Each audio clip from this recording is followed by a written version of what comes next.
Vamos a empezar abriendo el LTSpice y una vez ya está abierto damos clic en New Schematic. Este es el entorno de diagrama donde dibujamos el circuito que queremos simular. En la parte superior tenemos algunos componentes comunes, como fuente de voltaje, resistencia, condensador, bobina y diodo, pero si damos clic en Component, se abre una ventana donde tenemos muchos más componentes, pero por ahora no vamos a usar nada de eso. Para poner un componente, digamos una fuente de voltaje, hacemos clic sobre su icono o utilizamos la tecla V y, donde lo queramos posicionar, damos nuevamente clic. Para cancelar el siguiente componente, damos clic derecho o presionamos Escape. Y esto de dar clic derecho o presionar Escape se usa para desactivar cualquiera de las herramientas que vamos a utilizar de aquí en adelante. Así que cada vez que vean que se desactiva una herramienta en pantalla, lo hice de alguna de esas dos formas.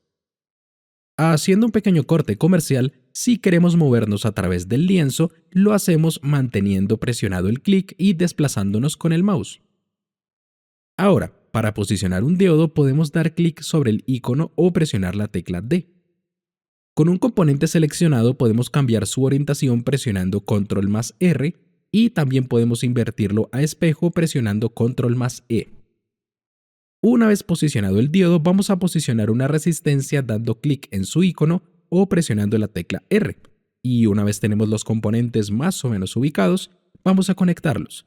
Y para hacerlo utilizamos el icono de Wire o presionando la tecla W. Para iniciar la unión damos clic en el terminal del positivo de la fuente y, como ven, solo se pueden hacer conexiones en los 4 puntos cardinales. Así que subimos hasta que el cursor quede sobre la misma cuadrícula del diodo, damos clic otra vez y finalizamos la conexión en el ánodo del diodo. Si durante el cableado atravesamos componentes como lo estoy haciendo aquí, el proceso es mucho más rápido. Y una vez terminamos, damos clic derecho o presionamos Escape para desactivar la herramienta, como les decía anteriormente. Todo circuito requiere un nodo de tierra, que el simulador toma como 0 voltios como referencia, y para añadirlo damos clic en el icono de Ground o presionamos la tecla G. Como el nodo de tierra se elige por conveniencia, puede ser el que mejor nos parezca según el contexto del circuito. En este caso lo dejo por aquí. Haciendo otro pequeño corte comercial, para acercarnos o alejarnos del diagrama utilizamos la rueda del mouse. Y si queremos acercar y centrar al máximo el diagrama, presionamos la barra espaciadora. Que por cierto, esta vista es perfecta para exportar los diagramas para los informes del laboratorio, pero de eso hablaremos al final del video. Para asignarle un voltaje a la fuente, damos clic derecho sobre ella y en DC Value ponemos, por ejemplo, 3 voltios. O pueden poner solo 3. Como ven, aquí ya me dice que las unidades están en voltios. No es necesario poner una V, sería redundante. Pero yo lo voy a dejar así.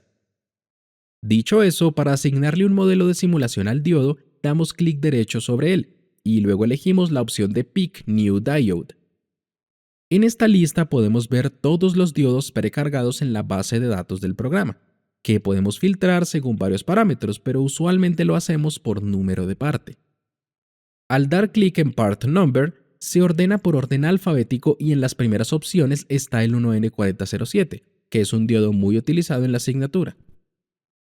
Damos doble clic en él y eso es todo. Finalmente, para darle un valor a la resistencia, damos clic derecho sobre ella y en Resistance escribimos el valor en ohmios, como por ejemplo 10.000, pero podemos utilizar los prefijos clásicos para evitar confusiones. En este caso, en vez de 10.000, ponemos 10K y damos clic en OK. Por cierto, en la parte superior tenemos 3 flechas. Con la primera podemos duplicar componentes dando clic sobre el componente a duplicar y otro clic en la posición deseada.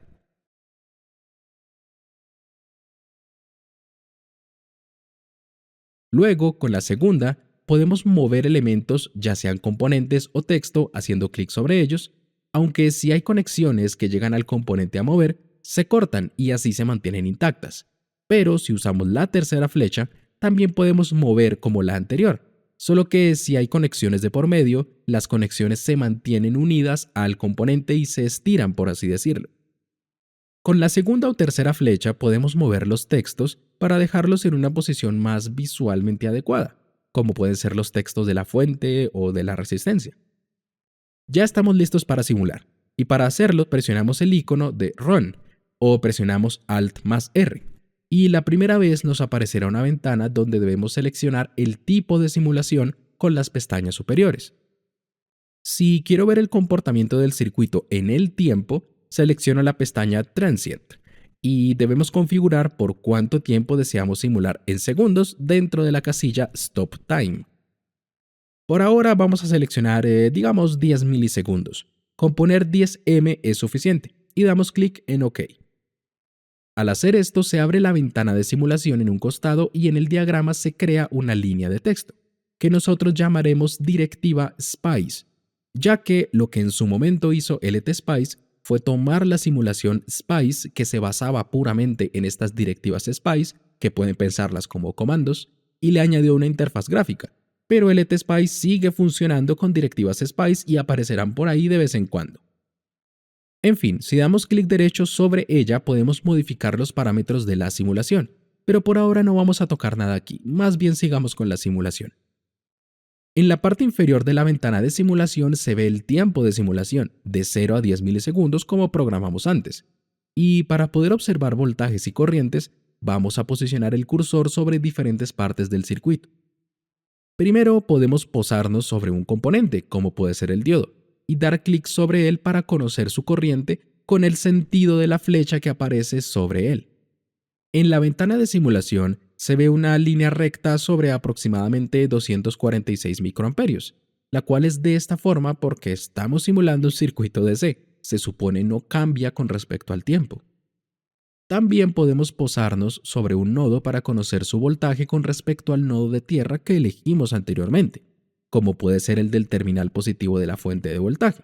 Y como ahora tenemos un voltaje y una corriente en la ventana de simulación, el costado izquierdo activa una escala en voltios y el costado derecho una escala en amperios. En la parte superior vemos que la corriente está relacionada con D1, ya que así se llama el diodo, pero el voltaje está relacionado con un nodo llamado N001, lo cual no es muy intuitivo a la hora de saber en qué nodo estoy midiendo ese voltaje. Para evitar esto podemos añadir etiquetas sobre el circuito, haciendo clic sobre el icono de NET o presionando N. En esta ventana podemos escribir el nombre de la etiqueta. En este caso podríamos ponerle ánodo, ya que justamente es el nodo al que va el ánodo del diodo. Al dar clic en OK tenemos la etiqueta que podemos posicionar directamente sobre el nodo o ponerla cerca y unirla con cable, es lo mismo. Si volvemos a simular el circuito, el voltaje del nodo N001 ya no aparece, porque ahora se asignó a otro nodo del circuito y quién sabe cuál será. Así que para eliminar este trazo, al tener activa la ventana de simulación, es decir, al darle clic por ahí, damos clic sobre el icono de la cruz blanca con negra o presionamos Delete. Y una vez hecho, se da clic sobre el nombre del trazo que queremos eliminar. Y una vez eliminada, desactivamos la herramienta. Ahora sí podemos dar clic sobre el nodo del ánodo y aparece nuevamente el voltaje. Si ahora creo una nueva etiqueta que se llame, por ejemplo, cátodo, y la pongo sobre el nodo del cátodo del diodo, al volver a realizar la simulación, si mantengo presionado el clic sobre el nodo del ánodo y lo arrastro hacia el nodo del cátodo para finalmente soltar el clic sobre él, puedo ver un tercer trazo en rojo del voltaje que hay entre el ánodo y el cátodo del diodo. Para este caso es de poco menos de 0.6 voltios. Dicho eso, voy a expandir nuevamente la ventana de diagrama. Y para exportarlo justamente, la forma más fácil de hacerlo es presionar la barra espaciadora para centrar y expandir el diagrama al máximo y con la herramienta de recortes de Windows sacar la imagen, porque LTSpice exporta en un formato llamado .emf, que no considera el color del fondo y además ese formato al convertirlo a JPG o PNG puede salir recortado y cosas por el estilo.